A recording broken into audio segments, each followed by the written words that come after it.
Family. അപ്പോൾ plus two കഴിഞ്ഞിരിക്കുന്ന എൻ്റെ കുഞ്ഞുങ്ങൾക്ക് വേണ്ടിയിട്ടുള്ള ഒരു വീഡിയോ ആണ്. സാധാരണ മിസ് വരുന്നത് എന്താണ്, നിങ്ങൾക്കിപ്പോൾ കുറച്ചായിട്ട് മിസ് നിങ്ങൾക്ക് കുറേ കരിയറിന് പറ്റിയ ടൈപ്പ് കോഴ്സസിൻ്റെ ഒക്കെ ചെറിയ രീതിയിലുള്ള ഗൈഡൻസ് പോലെയൊക്കെയുള്ള വീഡിയോ ആയിട്ടാണ് മിസ് ആണെങ്കിലും യുദ്ധ സാർ ആണെങ്കിലും വരാറുള്ളത് അല്ലേ. പക്ഷേ ഇന്ന് അങ്ങനെയുള്ള വീഡിയോ ആണോ എന്ന് ചോദിച്ചാൽ നിങ്ങളുടെ കരിയറിന് വേണ്ടിയിട്ടുള്ള വീഡിയോ തന്നെയാണ്. പക്ഷേ ഒരു കോഴ്സോ കാര്യങ്ങളോ ഒന്നും അല്ല മിസ് ഇന്ന് ഡിസ്കസ് ചെയ്യാൻ വേണ്ടി പോകുന്നത്. പക്ഷേ അത്രയും ഇമ്പോർട്ടൻ്റ് ആയിട്ടുള്ള ഒരു കാര്യം തന്നെയാണ്. ഈ ഒരു സമയത്ത് നിങ്ങൾ തീർച്ചയായിട്ടും അറിഞ്ഞിരിക്കേണ്ടതാണ്. അപ്പോൾ ഇന്നൊരു കാറ്റഗറിയിലുള്ളവർക്ക് വേണ്ടി മാത്രമുള്ള വീഡിയോ അല്ല, നിങ്ങൾ എല്ലാവർക്കും വേണ്ടിയിട്ടുള്ള എല്ലാവർക്കും പറ്റിയ കോമൺ ആയിട്ടുള്ള ഒരു കാര്യമാണ്. അപ്പോൾ അതുകൊണ്ട് ഈ വീഡിയോ സ്കിപ്പ് ചെയ്യാതെ തന്നെ കാണണം. അത്രയും ഇമ്പോർട്ടൻ്റ് ആയിട്ടുള്ള കാര്യമാണ് മിസ് ഈ വീഡിയോയിൽ നിങ്ങൾക്ക് പറഞ്ഞു തരാൻ വേണ്ടി പോകുന്നത്. അപ്പോൾ ആരും സ്കിപ്പ് ചെയ്ത് കളയരുത്. അതിൻ്റെ ഒരു ഇമ്പോർട്ടൻസ് നിങ്ങൾക്ക് മനസ്സിലാവുക, ഗൗരവമുള്ള കാര്യമാണ്. വേണമെങ്കിൽ നിങ്ങൾക്ക് ഈ വീഡിയോ മിസ്സിൻ്റെ ഒരു റിക്വസ്റ്റ് ആയിട്ടോ അല്ലെങ്കിൽ ഒരു അഡ്വൈസ് ആയിട്ടോ ഇനി അല്ലെങ്കിൽ ഒരു വാർണിംഗ് തരുന്നത് പോലെയോ നിങ്ങൾക്ക് ഈ വീഡിയോ എടുക്കാവുന്നതാണ്. അത്രയും ഗൗരവമായ വിഷയമായതുകൊണ്ടാണ് ഇങ്ങനെയുള്ള ഒരു ഇൻട്രൊഡക്ഷൻ തന്നെ മിസ് തരുന്നത്. നിങ്ങൾ പേടിപ്പിക്കാനുള്ള കാര്യമൊന്നുമല്ല പറയുന്നത്, പക്ഷെ നിങ്ങൾ അറിഞ്ഞിരിക്കേണ്ട ഒരു ഫാക്റ്റ്. എന്നിട്ട് വേണം, ഇപ്പം നിങ്ങളിപ്പോൾ പ്ലസ് ടു കഴിഞ്ഞതുകൊണ്ട് തന്നെ നിങ്ങളിപ്പോൾ ഏത് രീതിയിൽ നമുക്കറിയാം, പ്ലസ് ടു കഴിഞ്ഞ് നമ്മൾ പഠിക്കുന്ന കോഴ്സസ് ആയിരിക്കും നമ്മളെ കരിയറിലേക്ക് നമ്മളെ കൂടുതൽ അടുപ്പിക്കുന്ന ഒരു കാര്യം എന്ന് പറയുന്നത് അല്ല. അത് റിലേറ്റഡ് ആയിട്ടുള്ള ജോബുകളായിരിക്കും നമ്മൾ ചെയ്തു പോവുക. ആ ജോബ് വെച്ചിട്ടാണ് എന്താണെങ്കിലും നമ്മുടെ കരിയർ നമ്മൾ ബിൽഡ് ചെയ്യാൻ വേണ്ടി പോകുന്നത്. അപ്പോൾ ഈ സമയത്ത് നിങ്ങൾ മസ്റ്റായിട്ട് അറിഞ്ഞിരിക്കേണ്ട, അല്ലെങ്കിൽ അതും കൂടി അറിഞ്ഞിട്ട് വേണം നിങ്ങൾ ഒരു കോഴ്സ് ചൂസ് ചെയ്ത് പഠിക്കാൻ, നിങ്ങളുടെ ഫൈനൽ ഡിസിഷൻ എടുക്കാനായിട്ട്. അപ്പോൾ വീഡിയോ ഒന്നും കൂടെ പറയുകയാണ്, സ്കിപ്പ് ചെയ്യാതെ കംപ്ലീറ്റ് ആയിട്ട് കാണുക. പിന്നെ നിങ്ങളുടെ ഫ്രണ്ട്സിനൊക്കെ ഷെയർ ചെയ്തോ, കാരണം അത്രയും ഇമ്പോർട്ടൻ്റ് ആയിട്ടുള്ള കാര്യം ആയതുകൊണ്ടാണ് അവരും അറിഞ്ഞിരിക്കണം. ഓക്കെ. അപ്പോൾ ഒരുപാട് മുഖവുര തന്നിട്ട് നിങ്ങളെ കൂടുതൽ ടെൻഷൻ അടുപ്പിക്കുന്നില്ല. നേരിട്ട് എന്താണ് മിസ്സിന് പറയാനുള്ളത് എന്നുള്ള കാര്യത്തിലേക്ക് വരികയാണ്. അത് മറ്റൊന്നുമല്ല, ഇപ്പം നിങ്ങളുടെ ചുറ്റും ഒന്ന് നോക്കിക്കഴിഞ്ഞു കഴിഞ്ഞാൽ നിങ്ങൾക്ക് ഒരുപാട് പേരെ കാണാൻ പറ്റില്ല. ഒരുപാട് പേര് ജോലി ഇല്ലാതിരിക്കുന്നവരുണ്ട്, അല്ലെങ്കിൽ നല്ല ക്വാളിഫിക്കേഷൻ ഉണ്ട് എന്നിട്ടും ജോലിയില്ല, അല്ലെങ്കിൽ അവരുടെ ക്വാളിഫിക്കേഷൻ അനുസരിച്ചിട്ടുള്ള ഒരു ജോലിയല്ല അവർ ചെയ്യുന്നത്. അങ്ങനെയുള്ള സിറ്റുവേഷനിൽ ഇരിക്കുന്ന ഒരുപാട് പേര് നിങ്ങൾ കാണുകയാണ്. ചിലപ്പോൾ നിങ്ങളുടെ വീട്ടിൽ നിങ്ങളുടെ ചേട്ടനോ ചേച്ചിയോ അല്ലെങ്കിൽ സിബ്ലിങ്സോ അല്ലെങ്കിൽ അയൽവക്കത്തുള്ള ചേട്ടന്മാരോ ചേച്ചിമാരൊക്കെ അങ്ങനെ ഇരിക്കുന്നവരെ നിങ്ങൾ കാണുന്നുണ്ട് അല്ലേ. അപ്പോൾ നിങ്ങൾ എപ്പോഴെങ്കിലും ചിന്തിച്ചിട്ടുണ്ട് എന്തുകൊണ്ടാണ് അവർക്ക് അങ്ങനെ വരുന്നത്, ജോബ് ഓപ്പർച്യൂണിറ്റീസിലേക്ക് എത്താൻ പറ്റാത്തത് എന്നുള്ളതൊക്കെ ചിന്തിച്ചിട്ടുണ്ടോ? അപ്പോൾ ഇതിപ്പോൾ മിസ് ചിന്തിക്കാൻ, അല്ലെങ്കിൽ നിങ്ങൾ അങ്ങനെ ചിന്തിച്ചിട്ടില്ലെങ്കിൽ ചിന്തിക്കണം എന്നിപ്പോൾ മിസ് പറയാനുള്ള കാരണം വേറൊന്നുമല്ല. കാരണം നാളെ നിങ്ങളും പഠിച്ചിട്ട് ഇതുപോലെ അവരെ പോലെ പുറത്തേക്ക് ഇറങ്ങേണ്ടവരാണ്, ജോലി അന്വേഷിച്ച് ഇറങ്ങേണ്ടവരാണ് നിങ്ങൾ. അപ്പോൾ ആ സമയത്ത് നിങ്ങൾക്ക് ഇതുപോലൊരു അവസ്ഥ വരാതിരിക്കാൻ വേണ്ടിയിട്ടാണ് ഇപ്പോഴേ നിങ്ങൾക്ക് അതിനെക്കുറിച്ചുള്ള ഒരു ഏകദേശ ധാരണ തരാൻ വേണ്ടി മിസ് ആഗ്രഹിക്കുന്നത്. ഓക്കെ. നിങ്ങൾക്കറിയാം കോമ്പറ്റീഷൻ ഭയങ്കര ഉണ്ട് എന്നുള്ള കാര്യം നിങ്ങൾക്ക് അറിയാം അല്ലേ. അപ്പം നിങ്ങളിപ്പോൾ പ്ലസ് ടു കഴിഞ്ഞതുകൊണ്ട് തന്നെ നിങ്ങളുടെ പേരൻസ് ഒക്കെ ആണെങ്കിൽ ഇപ്പോൾ ഒരുപാട് കരിയർ ഓപ്ഷൻസ് നിങ്ങളുടെ മുന്നിൽ തരും. ഇപ്പോൾ അതിനെക്കുറിച്ച് അറിയുന്ന പാരൻസ് ഉണ്ടാവും, അറിയാത്ത പാരൻസും ഉണ്ടാവും. അപ്പം എങ്ങനെയാണെങ്കിലും പാരൻസ് എല്ലാവരും വിചാരിക്കണം എന്താ, നിങ്ങൾ നല്ല രീതിയിൽ നല്ലൊരു കരിയറിൽ എത്തണം എന്ന് വിചാരിച്ചിട്ട് തന്നെയായിരിക്കും അവരെന്തെങ്കിലും സജഷൻസ് തരിക. ഇനിയിപ്പോൾ അതല്ല, നിങ്ങളുടെ വീട്ടുകാരോ റിലേറ്റീവ്സോ ഒക്കെ ആയിട്ട്, അല്ലെങ്കിൽ വീടിൻ്റെ അടുത്തുള്ള ആൾക്കാരൊക്കെ ആയിട്ട് നിങ്ങൾക്ക് ഒരുപാട് അഡ്വൈസും അല്ലെങ്കിൽ ഈ കരിയർ എടുത്തോ, ഇതിലേക്ക് പോയിക്കോ, ആ കോഴ്സ് എടുത്തോ എന്നൊക്കെ പറഞ്ഞിട്ട് നിങ്ങൾക്ക് അഡ്വൈസ് തരാനുള്ള ചാൻസ് ഉണ്ട്. ഇപ്പോൾ ചിലവർക്ക് നിങ്ങൾക്ക് സെൽഫായിട്ടും ഒരു എയിമൊക്കെ വെച്ച് നിൽക്കുന്നവരുണ്ടാവും. അപ്പോൾ നിങ്ങൾ എന്ത് കോഴ്സ് വേണമെങ്കിലും എടുത്ത് പഠിച്ചോളൂ, പക്ഷെ അതിനു മുൻപ് കുറച്ച് കാര്യങ്ങളും കൂടെ നിങ്ങളുടെ മൈൻഡിൽ വെക്കണം. എന്തൊക്കെയാണ് വെക്കേണ്ടത് എന്നുള്ള മിസ് പറഞ്ഞു തരാം. ഓക്കെ.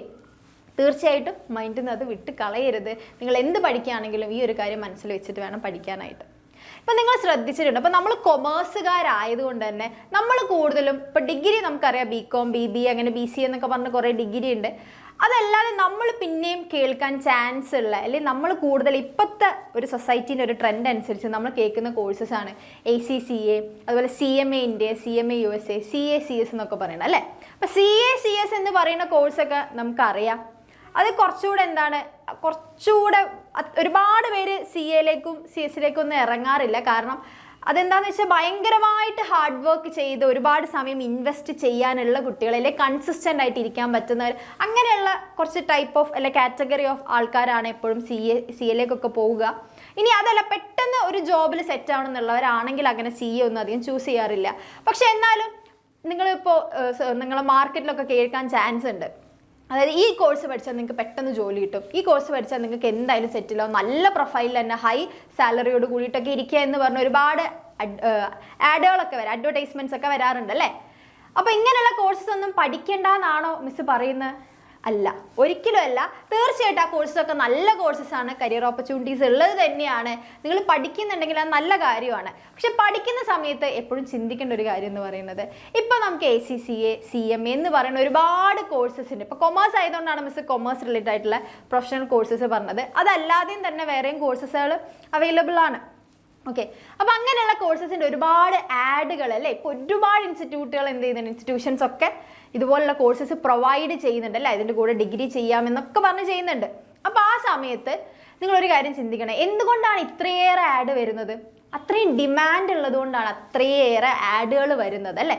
ഒരുപാട് പേര് ആ ഒരു കോഴ്സ് എടുക്കുന്നത് കൊണ്ടാണ് ഇത്രയും ഇൻസ്റ്റിറ്റ്യൂഷൻസ് അത് പ്രൊവൈഡ് ചെയ്യുന്നത്. അപ്പോൾ അതിനർത്ഥം എന്താ, ഒരുപാട് പേര് ആ കോഴ്സ് പഠിക്കുന്നുണ്ട് എന്നുള്ളതല്ലേ.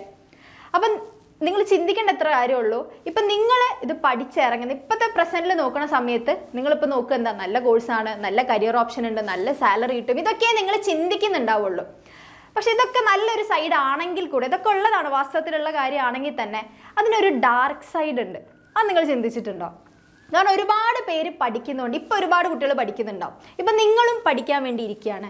അതൊക്കെ പഠിച്ച് ഇറങ്ങുന്ന സമയത്ത് ഒരുപാട് ACCA ഒരുപാട് CMAക്കാർ അങ്ങനെ ഒരുപാട് പേര് ഈ കോഴ്സ് പഠിച്ചിറങ്ങുന്ന സമയത്ത് എന്താകും, അത് ആ കോഴ്സിൻ്റെ ഒരു വാല്യൂ കുറയും. അല്ലെങ്കിൽ ഇപ്പം നമ്മളിപ്പോൾ ഒരുപാട് പേര് ഇപ്പോൾ PG ഒക്കെ എടുത്തിരിക്കുന്നില്ലേ. പണ്ടൊക്കെ MBA എന്ന് പറയുന്ന ഒരു കോഴ്സ് എന്ന് പറയുന്നത് കുറച്ച് എന്താ പറയുന്നത്, കുറച്ചൊരു MBA ഉണ്ടെന്ന് പറയുമ്പോൾ ഒരു വിലയായിരുന്നു. ഇപ്പം എല്ലാവരുടെ കയ്യിലും MBA ഉണ്ട്. ഇപ്പം നമ്മുടെ ബുള്ളറ്റും ഐഫോണൊക്കെ പോലെ അല്ലേ. പണ്ടൊക്കെ ഐഫോൺ എന്ന് പറയുമ്പോൾ എന്താ കുറച്ച് ഒരു സംഭവമായിരുന്നു. പക്ഷെ ഇപ്പം എല്ലാവരുടെ കയ്യിലും ഐഫോൺ ഉണ്ട്. അപ്പോൾ അതുപോലെ തന്നെയാണ് ഇനിയിപ്പോൾ പഠിച്ചിറങ്ങുമ്പോൾ എല്ലാവരുടെ കയ്യിലും ACCAയും CMA ഒക്കെ ഉണ്ടെങ്കിൽ എന്താണ്, ഭയങ്കര കോമ്പറ്റീഷൻ ആവും അല്ലേ. അപ്പോൾ കമ്പനീസിലൊക്കെ എപ്പോഴും കുറച്ച് വേക്കൻസി ഉണ്ടാവുള്ളൂ. അപ്പം നിങ്ങൾ ചിന്തിക്കുക, ഒരു 5-6 വർഷങ്ങൾക്ക് ശേഷം അല്ലെങ്കിൽ കുറച്ച് വർഷങ്ങൾക്ക് ശേഷം ഇതിൻ്റെയൊക്കെ ഒരു വലിയ ഡാർക്ക് സൈഡ് പുറത്തേക്ക് വരാൻ തുടങ്ങും എന്നുള്ളതാണ്. കാരണം ഇപ്പം നിങ്ങളിപ്പോൾ പഠിച്ചിറങ്ങിക്കഴിഞ്ഞ് നിങ്ങൾ ജോലിക്ക് വേണ്ടി ഇറങ്ങുന്നു. ഓക്കെ, ആ സമയത്ത് ഒരുപാട് ആൾക്കാർ നിങ്ങൾക്കൊപ്പം ACCAയും CMAയൊക്കെ എടുത്തിരിക്കുകയാണ്. അപ്പോൾ നിങ്ങളൊരു കമ്പനിയിലേക്ക് അപ്ലൈ ചെയ്തു. ഇപ്പം എൻ്റെ കമ്പനിയിലേക്ക് ഞാൻ നിങ്ങളെ വിളിക്കാമെന്ന് വിചാരിക്കുക. എനിക്ക് ഒരൊറ്റ ACCAക്കാരനെയോ അല്ലെങ്കിൽ CMAക്കാരനെയൊക്കെ മതിയാവും. പക്ഷെ എനിക്ക് വരുന്ന ആപ്ലിക്കേഷൻ എന്ന് പറയുന്നത് 200-300 ഒക്കെ ആണെങ്കിൽ ഞാൻ എങ്ങനെ അതിന്ന് ഒരാളെ മാത്രം പിക്ക് ചെയ്യും? കാരണം എല്ലാവരുടെ കയ്യിലും ഡിഗ്രി ഉണ്ട്, ACCA ഒക്കെ ഉണ്ട്. അപ്പോൾ അവിടെ ഞാൻ എന്ത് ചെയ്യും, എനിക്ക് പിക്ക് ചെയ്യാൻ വേണ്ടിയിട്ട് ഞാൻ കുറച്ച് ക്രൈറ്റീരിയാസ് വെക്കും അല്ലേ. അപ്പോൾ അങ്ങനെ വെക്കുന്ന സമയത്ത് അങ്ങനെ എന്തെങ്കിലും എക്സ്ട്രാ ഉള്ള ആൾക്കാരെ മാത്രമായിരിക്കും ഞാൻ പിക്ക് ചെയ്യുക. അപ്പോൾ ഈ ഒരു സർട്ടിഫിക്കറ്റും കയ്യിൽ പിടിച്ച്, നിങ്ങൾക്ക് ആ ക്രൈറ്റീരിയ ഇല്ലെങ്കിൽ ആ സർട്ടിഫിക്കറ്റ് കയ്യിൽ പിടിച്ച് അവിടെ ഇരിക്കുക എന്നുള്ളൊരു ഓപ്ഷൻ മാത്രമേ നിങ്ങളുടെ കയ്യിൽ ഉണ്ടാവുള്ളൂ. അപ്പം നിങ്ങളും എന്ത് ചെയ്യും, നാളെ ഇപ്പോൾ കാണുന്ന കുറച്ച് ആൾക്കാരെ പോലെ ജോലിക്ക് വേണ്ട രീതിയിലില്ലാതെ നിങ്ങളും അവിടെ ഇരുന്ന് പോകും. നിങ്ങളും റിജക്റ്റ് ചെയ്യപ്പെടുന്ന ഒരവസ്ഥ വരും അല്ലേ. അപ്പം അങ്ങനെ വരാതിരിക്കാൻ എന്താണ് ചെയ്യേണ്ടത്? അതിനുള്ള ഏറ്റവും വലിയ കാര്യം എന്ന് പറയുന്നത് എക്സ്ട്രാ ആഡ് ഓൺ കോഴ്സസ് പഠിക്കുക എന്നുള്ളതാണ്. ഇന്നത്തെ സമൂഹത്തിൻ്റെ ട്രെൻഡ് എന്താണോ അതനുസരിച്ചിട്ടുള്ളൊരു കോഴ്സ് കൂടെ നിങ്ങൾ എപ്പോഴും പഠിച്ച് വെക്കാൻ വേണ്ടി ശ്രമിക്കുക. കുറച്ച് കുഞ്ഞു സമയത്തിന് വരുന്ന ഡിപ്ലോമ കോഴ്സസ് എടുത്ത് വെച്ചാൽ മതി. ഇപ്പം നിങ്ങൾ ACCA CMA ഒക്കെ നോക്കുകയാണെങ്കിൽ വിദേശ രാജ്യങ്ങളിലേക്കാണ് കൂടുതലും ഫോക്കസ് ചെയ്ത് പോകുന്നത്. അപ്പോൾ വിദേശ രാജ്യങ്ങളിൽ പോകുക എന്ന് പറയുമ്പോൾ തന്നെ നിങ്ങൾക്ക് എക്സലൻറ്റ് കമ്മ്യൂണിക്കേഷൻ സ്കില്ല് വേണം അല്ലേ. നന്നായി സംസാരിക്കാൻ അറിയണം. അത് മലയാളത്തിലായിരിക്കും ചിലപ്പോൾ നിങ്ങൾക്ക് സംസാരിക്കാൻ അറിയാം, ഇംഗ്ലീഷിൽ അറിയില്ലെങ്കിൽ പെട്ടുപോയില്ലേ, പുറത്തേക്കല്ലേ പോകുന്നത്. അപ്പം നന്നായിട്ട് ഇംഗ്ലീഷിൽ കമ്മ്യൂണിക്കേറ്റ് ചെയ്യാൻ അറിയണം. ഇനിയിപ്പോൾ വേറെ രാജ്യങ്ങളാണെങ്കിൽ ആ രാജ്യത്തെ ഭാഷയിൽ കമ്മ്യൂണിക്കേറ്റ് ചെയ്യാൻ അറിയണം. അപ്പം നിങ്ങളുടെ കയ്യിൽ എന്തുണ്ടായിരിക്കണം, നല്ല കമ്മ്യൂണിക്കേഷൻ സ്കില്ല് വേണം. അപ്പോൾ അതിനൊക്കെ നിങ്ങൾക്ക് കുറച്ച് കോഴ്സസ് എടുത്ത് പഠിക്കാവുന്നതാണ് അല്ലേ. ഇപ്പോൾ വെക്കേഷൻ സമയം ആയതുകൊണ്ട് തന്നെ നിങ്ങൾക്ക് ഇതുപോലത്തെ കോഴ്സസിനൊക്കെ ചേരാൻ പറ്റിയൊരു ടൈമാണെന്ന് കൂടെ വേണമെങ്കിൽ പറയാം. ഇപ്പോൾ കമ്മ്യൂണിക്കേഷൻ സ്കില്ല് മാത്രമല്ല, സോഫ്റ്റ് സ്കിൽ ഡെവലപ്മെൻറ്റ് എന്ന് പറയുന്നൊരു പരിപാടിയുണ്ട്. അവിടെ കമ്മ്യൂണിക്കേഷൻ മാത്രമല്ല നടക്കുന്നത്, പ്രസൻറ്റേഷൻ സ്കില്ലുണ്ട്. അതായത് നിങ്ങൾക്ക് പറയുന്ന കാര്യം നിങ്ങൾക്കിപ്പോൾ നന്നായിട്ട് അറിയാം, പക്ഷെ അത് അടുത്ത ആൾക്ക് നിങ്ങൾക്ക് പ്രസൻറ്റ് ചെയ്ത് കൊടുക്കാൻ നിങ്ങൾക്ക് കഴിയുന്നില്ലെങ്കിൽ നിങ്ങൾക്ക് ആ അറിയുന്നതിൽ എന്തെങ്കിലും കാര്യമുണ്ടോ? ഇല്ല. കാരണം നിങ്ങൾക്ക് എക്സ്പ്രസ് ചെയ്യാനും കൂടെ പറ്റണം അല്ലേ. അപ്പം നന്നായിട്ട് പ്രസൻറ്റ് ചെയ്യാനുള്ള പ്രസൻറ്റേഷൻ സ്കിൽ ഡെവലപ്മെൻറ്റ് പ്രോഗ്രാംസും ഉണ്ട്. അതുപോലെ തന്നെ ഇനിയിപ്പോൾ നെഗോഷിയേറ്ററായിട്ട് അല്ലെങ്കിൽ നെഗോഷിയേറ്ററായിട്ട് വർക്ക് ചെയ്യാൻ വേണ്ടിയിട്ടൊക്കെ നിങ്ങൾക്ക് പറ്റുന്നതാണെങ്കിൽ അതും കൊമേഴ്സുകാരെ സംബന്ധിച്ചിടത്തോളം വളരെ ഇമ്പോർട്ടൻ്റ് ആയിട്ടുള്ളൊരു കാര്യമാണ്. നന്നായിട്ട് നെഗോഷിയേറ്റ് ചെയ്യാനുള്ള ഒരു സ്കില്ല് ഉണ്ടാവും എന്ന് പറയുന്നത്. ഓക്കെ, അപ്പോൾ അതിന് വേണ്ടി പറ്റിയ ടൈപ്പ് കോഴ്സസ് ഉണ്ടാവും. അപ്പോൾ അങ്ങനത്തതും കൂടെ പഠിക്കാൻ നോക്കുക. പിന്നെ ഇപ്പോൾ ACCA അല്ലെ CMA ഇങ്ങനത്തെ കോഴ്സുകൾ മാത്രമല്ലാതെ അതിൻ്റെ കൂടെ തന്നെ എക്സ്പോർട്ട് ഇമ്പോർട്ടിനെ കുറിച്ച് പഠിപ്പിക്കുന്നത്, അല്ലെങ്കിൽ സ്റ്റോക്ക് എക്സ്ചേഞ്ചിനെ കുറിച്ചോ, അല്ലെങ്കിൽ ഇപ്പോൾ ഫോറിൻ ട്രേഡിനെ കുറിച്ചൊക്കെ പറയുന്ന എന്തെങ്കിലുമൊക്കെ ഡിപ്ലോമ കോഴ്സസ് കൂടെ ഉണ്ടെങ്കിൽ, ഇപ്പോൾ BFT എന്ന് പറയുന്നത് ബാച്ചിലർ ഓഫ് ഫോറിൻ ട്രേഡ് എന്ന് പറയുന്നൊക്കെ ഒരു ഡിഗ്രി കോഴ്സ് ഉണ്ട്. അപ്പോൾ അതിൻ്റെയൊക്കെ എന്താണ് അതിൽ പറയുന്നത്, നിങ്ങൾ ഇൻ്റർനാഷണൽ ലെവലിലുള്ള ബിസിനസ്സിനെ കുറിച്ചൊക്കെയാണ്. അപ്പോൾ അതിനെക്കുറിച്ചൊക്കെ കൂടുതൽ പഠിക്കുന്ന ഡിപ്ലോമ കോഴ്സസ് ഒക്കെ കയ്യിലുണ്ടെങ്കിൽ നാളെ നിങ്ങളിപ്പോൾ ഒരു ACCA-കാരനായിട്ടോ അല്ലെങ്കിൽ CMA എന്ത് കോഴ്സ്, ഇപ്പം ഡിഗ്രി ആയിക്കോട്ടെ, ACCA CMA എന്ന് മാത്രമല്ല, ഈവൻ ഡിഗ്രി പഠിക്കുന്ന കുഞ്ഞുങ്ങളാണെങ്കിൽ പോലും എന്താണ് നിങ്ങളുടെ കയ്യിൽ എക്സ്ട്രാ ഇതൊക്കെ ഉണ്ടെങ്കിൽ നിങ്ങൾ എവിടെയും റിജക്റ്റ് ചെയ്യപ്പെടില്ല. നിങ്ങളുടെ കയ്യിൽ ഇപ്പോഴത്തെ ട്രെൻഡ് അനുസരിച്ചുള്ള കാര്യങ്ങളുണ്ട്. ഇപ്പോൾ ഒരു IT പ്രൊഫഷൻ എടുക്കുകയാണെങ്കിൽ ഇപ്പോഴത്തെ IT-ൻ്റെ ട്രെൻഡ് എന്താണ്, ഇപ്പോൾ അതുപോലെ തന്നെ AI ടൂളുകളെ കുറിച്ച് അറിയുന്നുണ്ടെങ്കിൽ മറ്റുള്ള ആൾക്കാരെക്കാളും AI ടൂളിനെ പറ്റി അറിയുന്ന ഒരു IT-കാരനാണെങ്കിൽ അവന് മാർക്കറ്റ് കൂടുതലാണ്. അപ്പോൾ അതുപോലെ നമ്മുടെ കൊമേഴ്സിൻ്റെ ട്രെൻഡ് അനുസരിച്ചിട്ട് എന്തൊക്കെയാണോ ആ സമയത്ത് നിങ്ങൾക്ക് കൂടുതലായിട്ട് വേണ്ടത് അങ്ങനെയുള്ള കോഴ്സുകൾ കൂടെ നിങ്ങൾ എടുത്ത് പഠിക്കണം.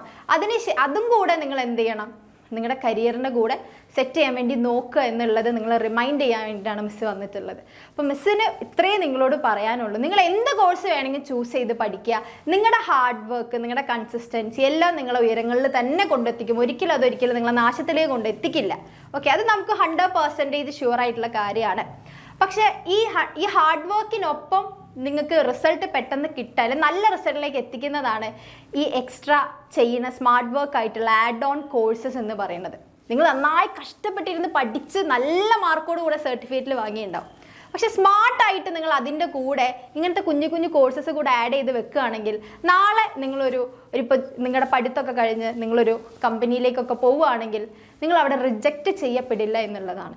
ഇപ്പോൾ പഠിച്ചു കഴിഞ്ഞാലും ജോലി ഇല്ലാതെ ഒരിക്കലും നിങ്ങൾക്ക് ഇരിക്കേണ്ട ഒരു അവസ്ഥയിലേക്ക് നിങ്ങൾ ചെന്ന് നിൽക്കില്ല എന്നുള്ളതാണ് മിസ്സിന് നിങ്ങളെ ഓർമ്മിപ്പിക്കാനുള്ളത്. അപ്പോൾ എന്ത് കോഴ്സും എടുത്ത് നിങ്ങൾക്ക് പഠിക്കാം നിങ്ങളുടെ ഇൻട്രസ്റ്റ് അനുസരിച്ചിട്ട്. അപ്പോൾ അതിൽ ജോബിലേക്ക് നിങ്ങളെ നയിക്കുന്ന രീതിയിൽ അല്ലെങ്കിൽ ലീഡ് ചെയ്യുന്ന രീതിയിലുള്ള എക്സ്ട്രാ എന്തെങ്കിലും നിങ്ങൾ കയ്യിൽ കരുതണം എന്നുള്ളതാണ് മിസ്സിന് പറയാനുള്ളത്. കമ്മ്യൂണിക്കേഷൻ സ്കില്ല് അത്രയും ഇമ്പോർട്ടൻ്റ് ആണ്. ഇപ്പോൾ +2 നമ്മൾ ലൈവ് എടുക്കുന്ന സമയത്ത് ഒരുപാട് കുഞ്ഞുങ്ങൾ വന്നിട്ട് മലയാളത്തിൽ പറയോ എന്ന് ചോദിക്കാറുണ്ട്. അപ്പോൾ അതിനർത്ഥം അവർക്ക് ഇംഗ്ലീഷിൽ അവരുടെ മനസ്സിലുള്ളത് കൺവേ ചെയ്യാൻ പറ്റുന്നില്ല എന്നുള്ളതല്ലേ. അപ്പോൾ നിങ്ങൾക്ക് +1 അതിനുള്ള ഓപ്ഷൻ ഉണ്ട്, +1 +2. പക്ഷേ ഡിഗ്രിക്ക് നിങ്ങൾക്ക് അങ്ങനെ ഒരു ഓപ്ഷൻ ഇല്ല, നിങ്ങൾ ഇംഗ്ലീഷിൽ തന്നെ എഴുതണം. അപ്പോൾ അതുകൊണ്ടൊക്കെ നിങ്ങൾ എന്ത് ചെയ്യുക, കുറച്ച് അങ്ങനത്തെ കാര്യങ്ങളും കൂടെ നിങ്ങളെ ഇമ്പ്രൂവ് ചെയ്യാൻ വേണ്ടി നോക്കുക. കാരണം നാളെ നിങ്ങൾ ജോലിക്ക് വേണ്ടി ഇറങ്ങുന്ന സമയത്ത് നിങ്ങൾക്ക് ഒരിക്കലും നിങ്ങൾ ആഗ്രഹിക്കുന്ന ഒരു കരിയറിലേക്ക് എത്തിപ്പറ്റാതെ ആകാൻ പാടില്ല. അത് വിചാരിച്ചിട്ടാണ് മിസ് ഇപ്പോൾ പറഞ്ഞിരുന്നത്. അപ്പോൾ ഏത് കോഴ്സ് എടുത്ത് പഠിക്കുമ്പോഴും എക്സ്ട്രാ ഇങ്ങനത്തെ കാര്യങ്ങൾ കൂടെ പഠിക്കാൻ വേണ്ടി നോക്കുക. പിന്നെ നിങ്ങൾ ഇപ്പോൾ CMA ആയിക്കോട്ടെ അങ്ങനെയുള്ള എന്ത് കോഴ്സും പഠിക്കുമ്പോഴും ഇൻസ്റ്റിറ്റ്യൂഷൻസ് എക്സ്ട്രാ നിങ്ങൾക്ക് എന്തെങ്കിലും പ്രൊവൈഡ് പഠിപ്പിക്കുന്നുണ്ടോ എന്നും കൂടെ നോക്കണം. വെറും ആ കോഴ്സ് മാത്രമല്ലാതെ എക്സ്ട്രാ ഇതുപോലത്തെ കമ്മ്യൂണിക്കേഷൻ കൂടെ തരുന്നുണ്ടോ, അല്ലെങ്കിൽ ഇപ്പോൾ ഫോറിൻ ട്രേഡിനെ കുറിച്ചോ അല്ലെങ്കിൽ ഇമ്പോർട്ട് എക്സ്പോർട്ടിനെ കുറിച്ചും കൂടെ പഠിപ്പിക്കുന്നുണ്ടോ എന്ന് കൂടെ അന്വേഷിച്ചതിന് ശേഷം മാത്രം നിങ്ങൾ ക്യാഷ് ഇൻവെസ്റ്റ് ചെയ്ത് പഠിക്കാൻ വേണ്ടി ശ്രദ്ധിക്കുക. ഓക്കെ, അപ്പോൾ ഇതെപ്പോഴും മനസ്സിൽ വെക്കുക. വെറും സർട്ടിഫിക്കറ്റ്സ് മാത്രം പോരാ. അപ്പോൾ ആ സർട്ടിഫിക്കറ്റ്സിനെ ഹൈലൈറ്റ് ചെയ്ത് നിങ്ങൾക്ക് പ്രസൻറ്റ് ചെയ്യണമെങ്കിൽ നിങ്ങൾക്ക് ഇങ്ങനത്തെ നിങ്ങൾക്ക് എന്താ പറയുക കുറച്ച് സ്കില്ലുകൾ കൂടെ നിങ്ങൾ ഡെവലപ്പ് ചെയ്യേണ്ടതുണ്ട്. അപ്പോൾ ഈ ഒരു സമയം ആയതുകൊണ്ട് ഈ ഒരു സമയം എന്ന് പറയുന്നത് ബെസ്റ്റ് ടൈമാണ്. കാരണം നാളെ പുറത്തേക്ക് ഇറങ്ങും. ഇപ്പോൾ ഒരുപാട് പേര് ജോലി ഇല്ലാണ്ടിരിക്കുന്നത് ചിലപ്പോൾ അവർക്ക് വേണ്ട രീതിയിൽ അവരെ പ്രസൻറ്റ് ചെയ്യാൻ പറ്റാത്തതുകൊണ്ടായിരിക്കും. കോമ്പറ്റീഷൻ അനുസരിച്ചിട്ട് അവർ അപ്ഡേറ്റ് ആവാത്തത് കൊണ്ടായിരിക്കും. വേറെ എല്ലാവരുടെ കയ്യിലും PG മാത്രം പിടിച്ചിരിക്കുന്നവരായിരിക്കും, അല്ലെങ്കിൽ ഡിഗ്രി മാത്രം പിടിച്ചിരിക്കുന്നവരായിരിക്കും. അപ്പം അതുകൊണ്ട് അങ്ങനെ ഉള്ള ഒരാളാവാതെ അതിൽ എന്തെങ്കിലും ഇപ്പോൾ 1000 പേരുണ്ടെങ്കിൽ 1000-ൽ ഒരുവനായിട്ട് നിങ്ങൾ നിൽക്കാൻ വേണ്ടി നോക്കുക. ഓക്കെ, അതായത് എക്സ്ട്രാ സ്പെഷ്യലായിട്ട് നിങ്ങൾ നിൽക്കാൻ വേണ്ടി നോക്കുക. അല്ലാതെ 1000-ൽ ഒന്നാവാതെ 1000-ൽ ഒരു പ്രത്യേകതയുള്ള ഒരാളായിട്ട് നിൽക്കാൻ വേണ്ടിയിട്ട് എപ്പോഴും ശ്രമിക്കുക. അപ്പോൾ ഇത് മനസ്സിൽ വെക്കുക, എന്നിട്ട് നന്നായിട്ട് മുന്നോട്ട് പോവുക. അപ്പോൾ ഓൾ ദി വെരി ബെസ്റ്റ്.